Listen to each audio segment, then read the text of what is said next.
चलो बच्चों, इंटरमीडिएट हिंदी गद्य के प्रथम पाठ राष्ट्र का स्वरूप पर आज हम थोड़ा निगाह डाल रहे हैं। इस पाठ के लेखक डॉक्टर वासुदेव शरण अग्रवाल जी हैं। जैसा कि पाठ के शीर्षक से ही पता चलता है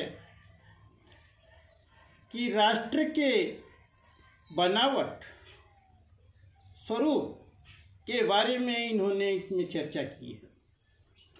जहाँ तक लेखक की बात है, वासुदेव शरण अग्रवाल जी, इनका जन्म 1904 ईस्वी में हमारे उत्तर प्रदेश के मेरठ जनपद में खेड़ा नामक ग्राम था, वहाँ पर हुआ था।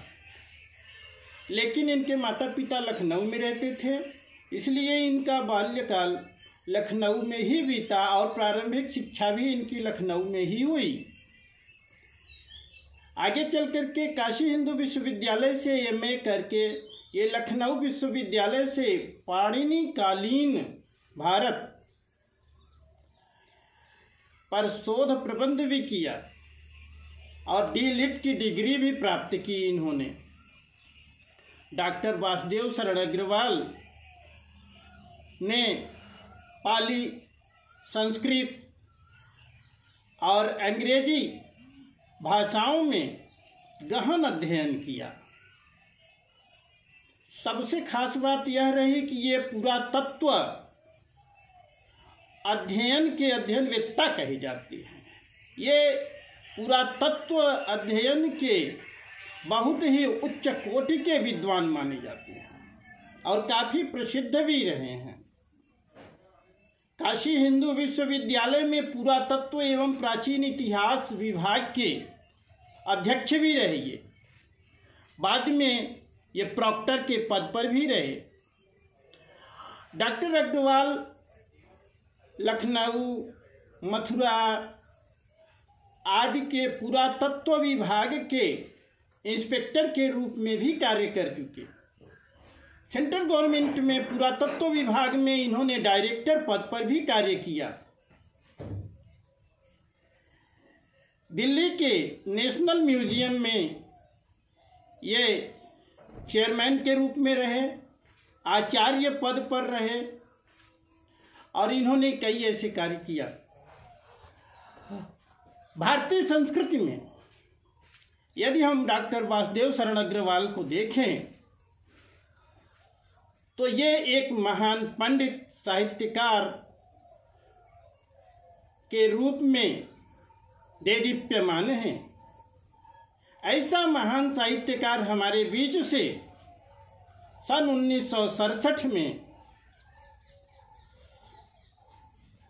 स्वर्ग सिधार गया। इनके साहित्यिक योगदान की बात करें तो डॉक्टर अग्रवाल ने भारतीय संस्कृत, पुरातत्व और प्राचीन इतिहास के बारे में बहुत कुछ लिखा है।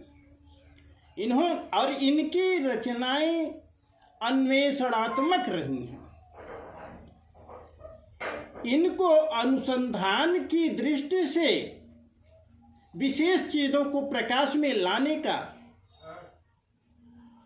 बहुत ही दिलचस्पी रही है और ये अपनी उत्कट इच्छा रखते थे और इसीलिए इन्होंने उत्कृष्ट कोटि के कई अनुसंधानात्मक निबंधों की रचना की है। इनके निबंध भारतीय संस्कृति से रिलेटेड रहे हैं, संबंधित रहे हैं और खास तौर से पुरातत्व और ऐतिहासिक रहे हैं। इन्होंने अपने निबंधों में प्रागैतिहासिक, वैदिक और पौराणिक हर क्षेत्र में प्रकाश डाला है। निबंध के अतिरिक्त डॉक्टर वासुदेव शरण अग्रवाल की टीका भी सर्वश्रेष्ठ मानी जाती है। इन्होंने बाणभट्ट का हर्षचरित बहुत ही उत्तम ढंग से लिखा है। जैसे कि पद्मावत पर भी इन्होंने टीका की है और बाणभट्ट और पद्मावती के अलावा इन्होंने प्राचीन महापुरुषों जैसे श्री कृष्ण, वाल्मीकि, मनु आदि के जीवन शैली, उनकी बुद्धिमत चरित्र प्रस्तुत किया है। हिंदी साहित्य के इतिहास में अगर हम नवीनता की बात करें, मौलिकता की बात करें, विचारशीलता और विद्वता की बात करें तो डॉक्टर वासुदेव शरण अग्रवाल जी चिर विस्मरणीय रहेंगे। इनकी कुछ कृतियों को देखें तो निबंध में इनका बहुत चर्चित कृति, इनकी कृतियां जो हैं, पृथ्वी पुत्र निबंध संग्रह है, कल्पलता है, कल्प वृक्ष है, कला और संस्कृति है, माता भूमि पुत्रो हम पृथिव्याः पर भी इन्होंने निबंध लिखा है, वाग्धारा और भारत की एकता आदि पर इन्होंने निबंध लिखा है। इनका शोध प्रबंध पाणिनिकालीन भारतवर्ष नाम से जाना जाता है। इन्होंने जो आलोचना ग्रंथ लिखे हैं अभी हमने आपको बताया, पद्मावत की संजीवनी व्याख्या तथा एक शीर्षक है हर्ष चरित्र का सांस्कृतिक अध्ययन। इन्होंने संपादन कार्य भी किया है। पाली, प्राकृत और संस्कृत के कई ऐसे ग्रंथों का इन्होंने संपादन किया है। यदि साहित्य में इनका स्थान हम देखें तो ये पुरातत्ववेत्ता के रूप में अत्यधिक जाने जाएंगे। इसके अलावा निबंध साहित्य पर भी इनकी अच्छी पकड़ रही है, लेकिन प्रमुख रूप से इनको हम कह सकते हैं कि पुरातत्व और अनुसंधान के लेखक के रूप में ये हिंदी साहित्य में एक मूर्धन्य स्थान रखते हैं। प्रस्तुत पाठ राष्ट्र का स्वरूप इन्होंने लिखा है, जिसमें इन्होंने बताया है कि एक राष्ट्र क्या होता है और कैसे ये निर्मित होता है। राष्ट्र है क्या चीज। कभी नेहरू जी ने भी ऐसे ही सवाल किया था कि भारत माता कहाँ है, कौन है, क्या है। बोलते तो सब हैं लेकिन गौर नहीं कर पाते। उसी प्रकार से इन्होंने राष्ट्र के स्वरूप पर प्रकाश डाला है। इनका महत्वपूर्ण कुछ लेखन हम चर्चा करते हैं। जैसे ये लिखते हैं कि धरती माता की कोख में जो अमूल्य निधियां भरी हैं, जिनके कारण वह वसुंधरा कहलाती है, उससे कौन परिचित न होना चाहेगा। लाखों करोड़ों वर्षों से अनेक प्रकार की धातुओं को पृथ्वी के गर्भ में पोषण मिला है। दिन रात बहने वाली नदियों ने पहाड़ों को पीस पीस कर अगणित प्रकार की मिट्टियों से पृथ्वी की देह को सजाया है। हमारे भावी आर्थिक अभ्युदय के लिए इन सब की जांच पड़ताल अत्यंत आवश्यक है। पृथ्वी की गोद में जन्म लेने वाली जड़ पत्थर कुशल शिल्पियों से संवारे जाने पर अत्यंत सौंदर्य के प्रतीक बन जाती हैं। नाना भांति के अनगढ़ नग विंध्य की नदियों में प्रवाह में सूर्य की धूप से चिलकते रहते हैं। उनको जब चतुर कारीगर पहलदार कटाव पर लाते हैं तब उनके प्रत्येक घाट से नई शोभा और सुंदरता फूट पड़ती है, वे अनमोल हो जाती हैं। देश के नर नारियों के रूप मंडन और सौंदर्य प्रसाधन में इन छोटे छोटे पत्थरों का सदा से कितना भाग रहा है, अतएव हमें उनका ज्ञान होना भी आवश्यक है। आपको गद्य में बोर्ड परीक्षाओं में गद्यांश दिया जाता है जिन पर आधारित कुछ प्रश्न होती हैं।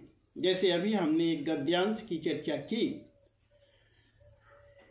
इन गद्यांश पर आपसे पाठ का नाम, लेखक का नाम पूछा जाता है। प्रायः आप लिखते हैं, प्रस्तुत गद्यांश हमारे पाठ्यपुस्तक हिंदी गद्य गरिमा के, आगे पाठ का नाम बताते हैं, राष्ट्र का स्वरूप नामक पाठ से लिया गया है। इसके लेखक, और आगे आप लेखक का नाम बताते हैं। किंतु आप समय का बचत करने के लिए दूसरी पद्धति भी अपना सकते हैं। आप सीधे पाठ का नाम शीर्षक डालें और पाठ का नाम लिख दें, लेखक का नाम शीर्षक डालें और लेखक का नाम लिख दें। राष्ट्र का स्वरूप डॉक्टर वासुदेव शरण अग्रवाल। इस तरह से आपका समय बचता है और आवश्यक जानकारी भी सम्मुख दिखती रहती है, जिससे परीक्षक अच्छे मार्क देते हैं। इसके अलावा गद्यांश में रेखांकित भाग की व्याख्या करने के लिए आती है। तो जैसे रेखांकित भाग हमने ऊपर जो पढ़ा, उसकी व्याख्या करने के लिए यदि कहा जाता है कि धरती माता की कोख में जो अमूल्य निधियां भरी हैं, तो आप इसको अपने शब्दों में जो कहते हो उसको पढ़ें और क्या समझ में आता है वैसे लिखना शुरू करें। कि विद्वान लेखक का कहना है कि हमारी धरती के अंदर, धरती माता के कोख में अर्थात धरती के अंदर गर्भ में बहुत से अमूल्य रत्न भरे पड़े हैं और इन्हीं रत्नों के कारण ही धरती का एक नाम वसुंधरा भी है। वसुंधरा, वसु मतलब रत्न और धरा मतलब धारण करने वाली, इसलिए पृथ्वी को वसुंधरा कहा गया है, क्योंकि इसके अंदर बहुमूल्य रत्न, धातुएं, खनिज पदार्थ, अन्न, फल, फूल, जल तथा पेट्रोलियम पदार्थ भरे पड़े हैं। आप गौर करेंगे, हम केवल इनके निष्कासन का ही कार्य कर पाते हैं, हम इन्हें बना नहीं सकते। हम गेहूं का एक दाना भी नहीं बना सकते। इस तरह से लेखक धरती की महत्ता को बताता है। नदियां जो दिन रात बह रही हैं, उनके कटाव से, पत्थरों पर जल के रगड़ से जो पत्थर के कण मिट्टी के कणों के साथ मिलकर के बह के मैदानी इलाकों में बाढ़ आने पर जो आ जाते हैं, उससे मिट्टी अत्यंत उपजाऊ हो जाती है। इस प्रकार लेखक प्रकाश डालता है। पत्थर के जो कण, पहाड़ों पर तरह तरह के पत्थर पड़े हुए हैं जिनको हम कोई महत्व नहीं दे रहे हैं, लेकिन उन्हें पत्थरों को जब कारीगर, जब शिल्पी लोग गढ़ देती हैं, सुंदर सुंदर आकर्षक मूर्तियां बना देते हैं, तो वो सजीव उठती हैं, अमूल्य हो जाती हैं। इस तरह से राष्ट्र के स्वरूप के बारे में लेखक प्रकाश डालते हैं और राष्ट्र के प्रमुख अंगों को भी इसमें बताए हैं। सबसे प्रमुख अंग उन्होंने जन बताया।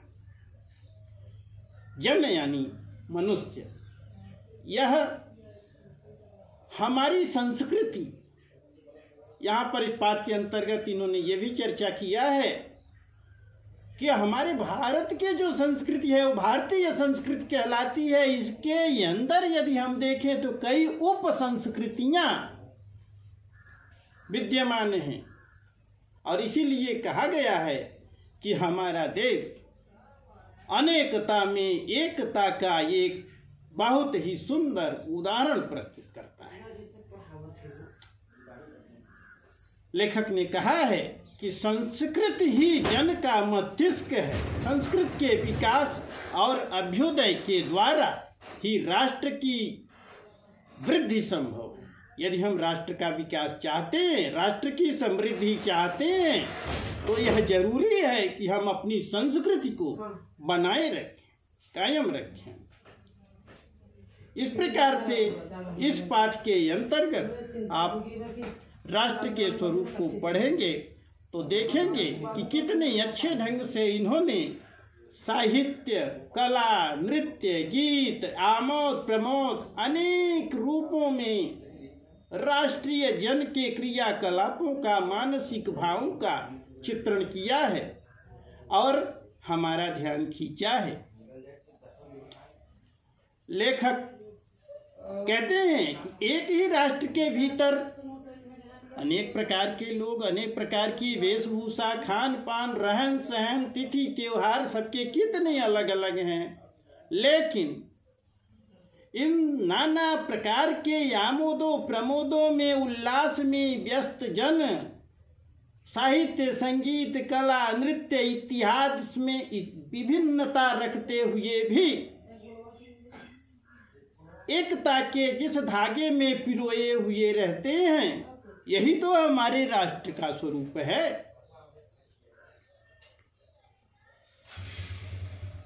हमारे पूर्वजों ने भी चरित्र और धर्म विज्ञान पर बहुत कुछ लिखा है, पराक्रम किया है। उन सारे विस्तार को हम गौरव के साथ धारण करें और अपने जीवन में उनको साक्षात देखने का प्रयास रखें। अग्रवाल जी कहते हैं, यही राष्ट्र के संवर्धन का स्वाभाविक प्रकार। जब अतीत को हम वर्तमान के रूप में, आदर्श रूप में लेते हैं तो हम कुछ सीखते हैं, और जब भार रूप में लेते हैं तब हम पिछड़ते हैं।